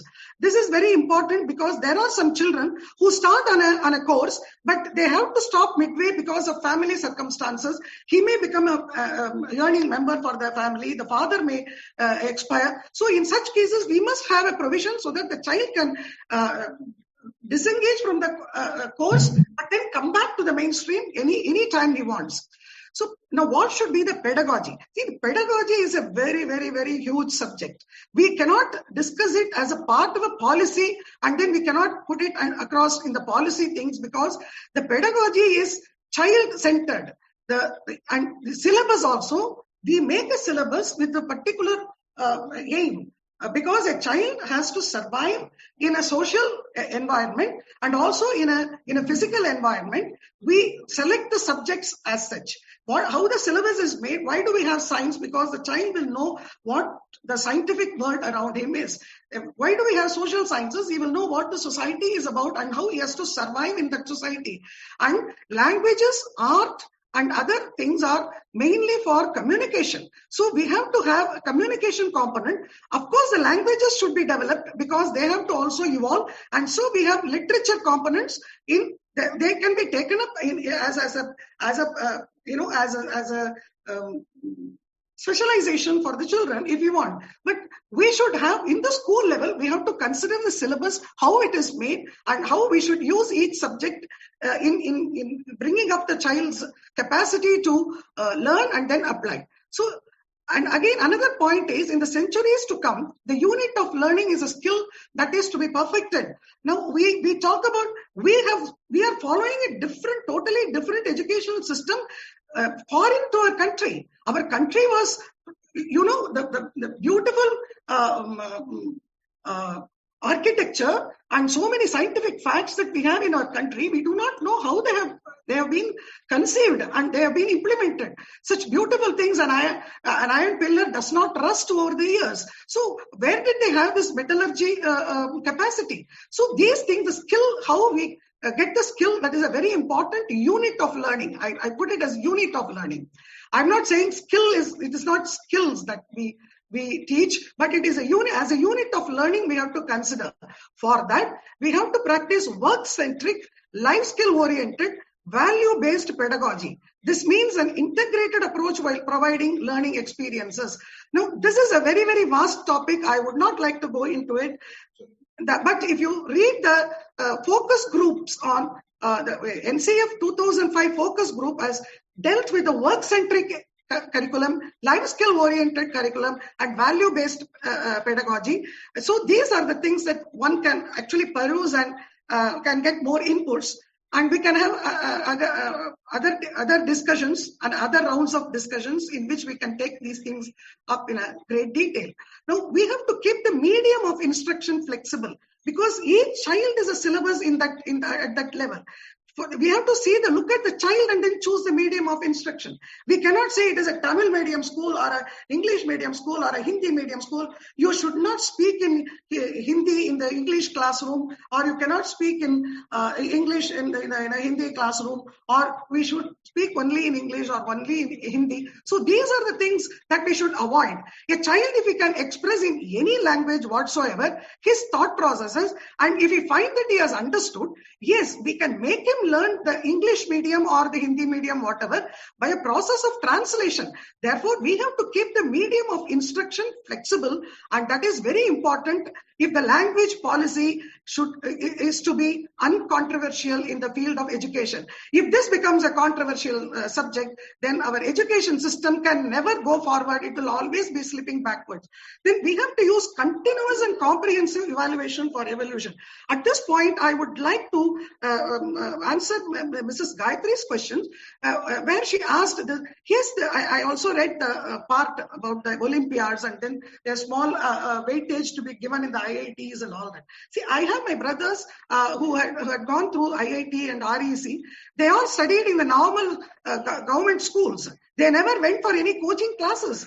And my brother, with 4 days to prepare after the pre-university examination, he got through IIT meritoriously with the All India rank and in hundreds.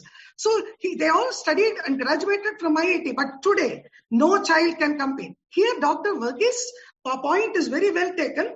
The marks are inflated, the competition has become so very great, and children with a 0.5 difference, the children are struggling to find themselves in a merit list. So we have to use continuous and comprehensive evaluation for evolution. And what does it mean? Again, I'm coming to the point taken by Dr. Rishi. He said that the no detention policy, they have misinterpreted it. No detention does not mean no learning. No detention means give the child his own space and time for learning that concept. All children need not learn at the same point of time. That is where the previous CCE in its implementation failed. Again, they prepared a report card. Again, they compared the performance across the children. It is not that. It is from one child to himself, from one day to the next day. So the child should see, has he learned more? That is called continuous comprehensive evaluation for evolution. And this, once again, is a very, very huge topic. In fact, I don't want to advertise, but I have a blog. You please visit my blog, chitragurumurthiblog.com. If you type it, the Google gives a Chitralekha Gurumurthy Gurukul. I have talked about what is continuous comprehensive evaluation, how it can help teachers to individualize instruction. In a scenario of mass education, when there is one teacher to 40 teachers, how this continuous comprehensive evaluation, comprehensive is totally misinterpreted. Comprehensive is not assessing a grade for drawing and then upgrading on the basis of that grade the mathematics. It is not like that. The mathematics, if a child fails in mathematics, they see the grades obtained by the child in art and then promote the child. And rather you say that maths you need not pass. You take that grade, and that is also a kind of learning. So you take that grade and promote the child. So continuous comprehensive evaluation is very important as a pedagogic component rather than an evaluation component, because pedagogy is continuous evaluation for evolution. If I do not know what mistakes I'm making today, I will not be able to give a remedy on that and improve. Therefore, this is what continuous comprehensive evaluation in short means. And therefore, I have written, use continuous comprehensive evaluation for evolution, and then provide for an internship curriculum across professions and vocations. This is very important. You cannot just throw the person on the field and let him do all the jobs. See, like I became a principal in a school. I was never trained. But for me, that school was the field of training. But some people have the talent to learn from their adversities and their mistakes. But not all will be able to do that. Now, I did my BA through correspondence from Annamalai University. But when I did my BA, I was a postgraduate teacher of mathematics in Kendriya Vidyalaya, Delhi Cant. And for me, every day I correlated my children's behavior with the psychological foundations, the sociological aspects with my BA course. So this is not happening. That is why I'm again and again saying that this should be, the teacher education institutions should be in school campuses. I'm not saying teacher education should be in schools. I'm saying that teacher education institutions should be in the school campuses, so that every day the student teacher gets to know a school environment. So selection. I would like to take some more questions. I think we are taking a lot of time. I'll take just two more seconds. Please. So, what is the teacher about? Selection and payment of teachers should be government responsibility. The infrastructure may be entrusted with private partners. The huge amount spent on constructions from government funds may be used for regularizing teachers' pay to a uniform structure pan-India. French model is worthy of examination for viability of the above suggestion. In their system, all teachers by turns get to work in both private and public schools. It is regulated by the Ministry of Education. Teacher education institutes should be in school campuses that provide education of students at the corresponding levels. Open schools and universities. Last but not the least, the open schools and open universities will continue to play the complementary role in fulfilling the educational ambitions of an individual. The distance learning has also become a way in the corona scenario. Maybe virtual classes may revolutionize open learning systems. So with this, I conclude. Sorry for... Thank you, Chitra. Of course, this is for the benefit of the audience. And of course, Group Captain Vijay Kumar, given that we have overshot the time for the whole panel discussion, I'm not aware of any constraints you may have from the Zoom side, but we will at least proceed with one aspect. And I would offer this suggestion. There have been some wonderful questions from the audience. Quite a few members of the audience have posted in the chat. Now, what I would request these people is that, I hope all of you in the audience will appreciate that we also have to keep time. But I thought it's very important as a moderator to give the panelists to express their heart and soul, which really enriches the quality of the panel discussion. I believe we have done very well despite the kind of constraints that were placed. And I must also inform you that in a side conversation we have had earlier, we discussed the possibility of taking up specific issues in the new education policy. And Group Captain Vijay Kumar was very happy to say that we will host panels on specific topics, like whether it is the specific teacher training, or whether it's the financing of specific aspects of education, or whether it is the language policy in schools like that. So we will take up that kind of a focus group, and we'll have the possibility to discuss each one of them threadbare, because this is a transformative stage in the education system of our country. And given the structure we have had, I would invite Dr. Verghese to offer his inputs based on the variety of inputs and the depth of inputs provided by the panelists, Chitra, Gayatri, and Rishi in alphabetical order. Thank you, Professor Ganesh. It was really a learning experience. As you rightly pointed out, the money that is spent in education is not expenditure, it's an investment.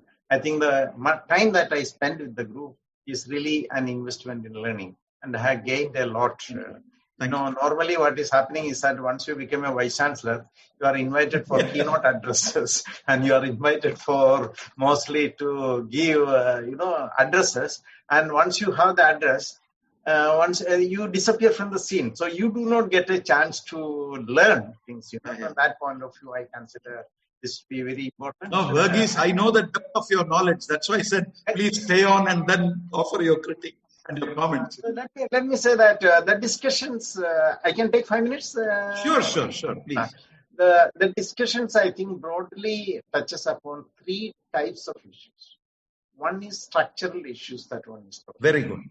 The second one is the pedagogical issues that one is talking about. And third one is that what happens beyond the schools.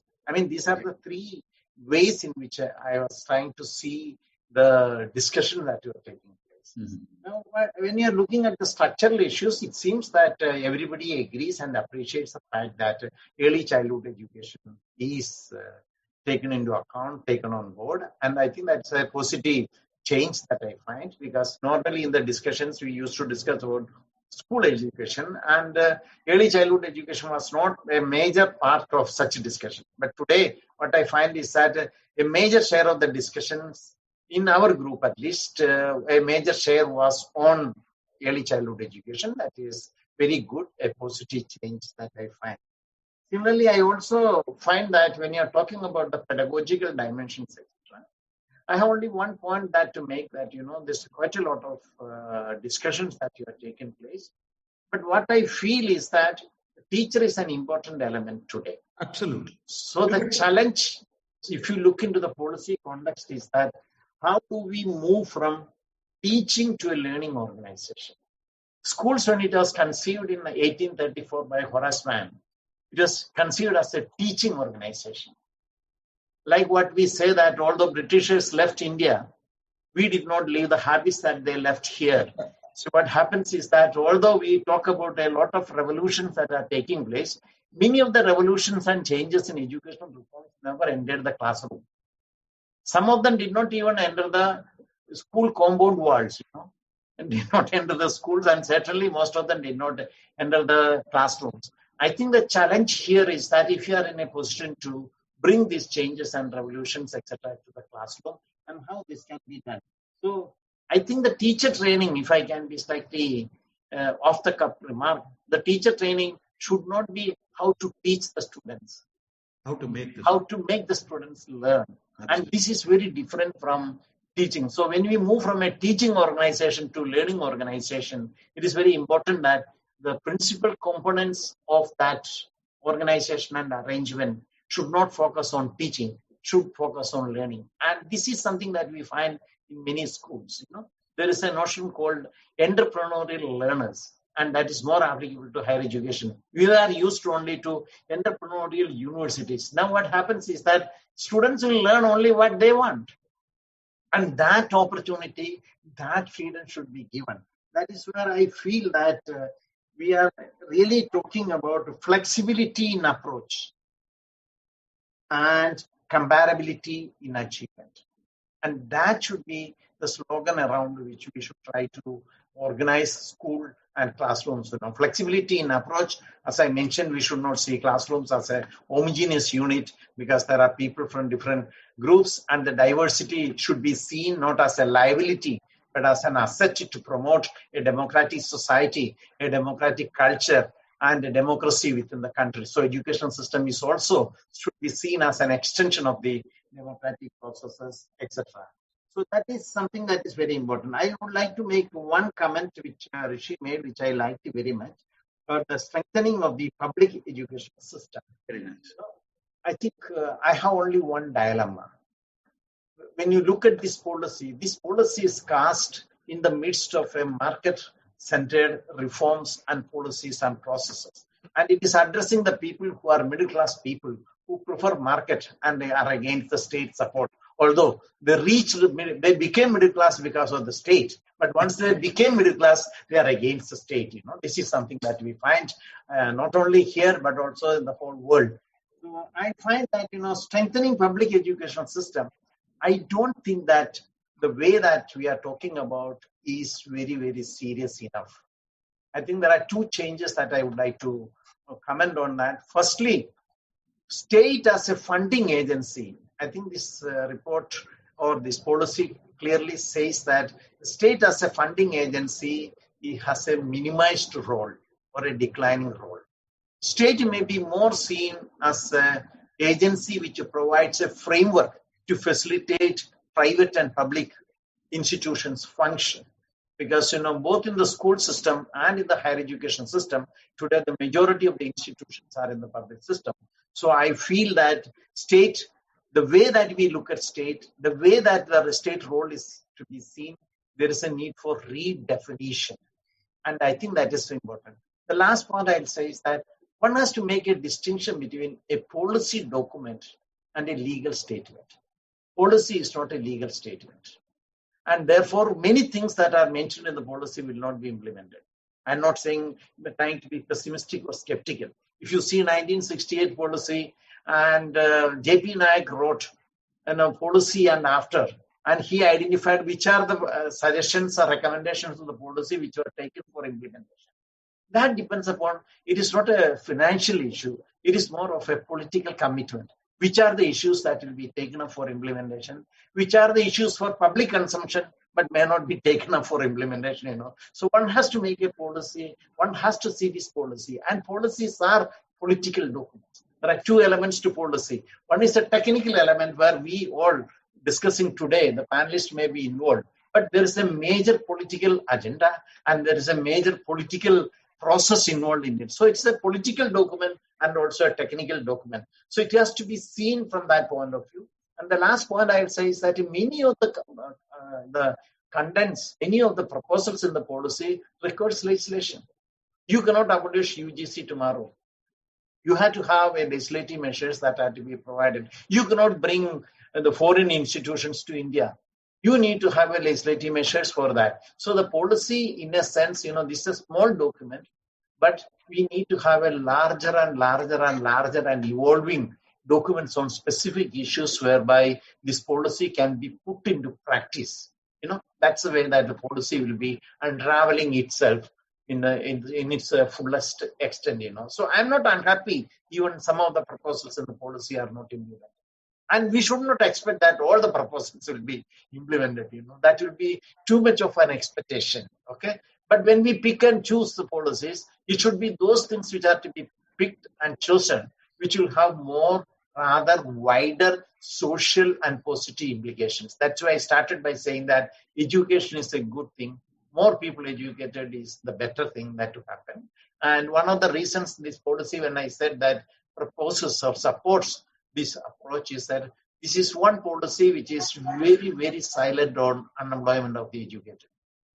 I don't have time to hear you because that is an issue, which is a burning issue that is discussing. But if you read between the lines, the policy talks two things: employability, and then it talks about graduate attributes. It does not talk about unemployment. It does not. Unlike 1986 policy, this is not the time to get into that. That itself can become a point for a lecture. So I stop here. So thank you very much, Captain Vijay Kumar, and all the fellow panelists, and also to my dear friend, Professor L.S. Ganesh, for making me educated. Okay. Thank you very much, Professor Verghese. Group Captain Vijay Kumar, given the time, what I would suggest is the following. Captain, are you there? Yes, please go ahead, sir. Yeah. Since there are a lot of questions, I would request the people who pose the questions and the MMA to collate the questions, and we will send that by email to Chitra, Gayatri, and Rishi. We will respect the participants and try to address the questions. Briefly, we can give them at least responses and bullet points, so that there will be a completeness to our discussions. Of course, always the God of time wins, so you cannot really go fully beyond time. So I thought that's a reasonable way to settle this, and let's not fail any participant. I'll put it that way. No detention policy. So we will take up the questions, and we will follow up with the email addresses of the participants and give individual respect. One thing we could do also is if we could create a blog space in MMA around this panel discussion. That's a good way that other participants can also view the questions and the responses given by our panelists. Is that a reasonable thing, Group Captain? Yeah. Thank you. In fact, I was thinking about it.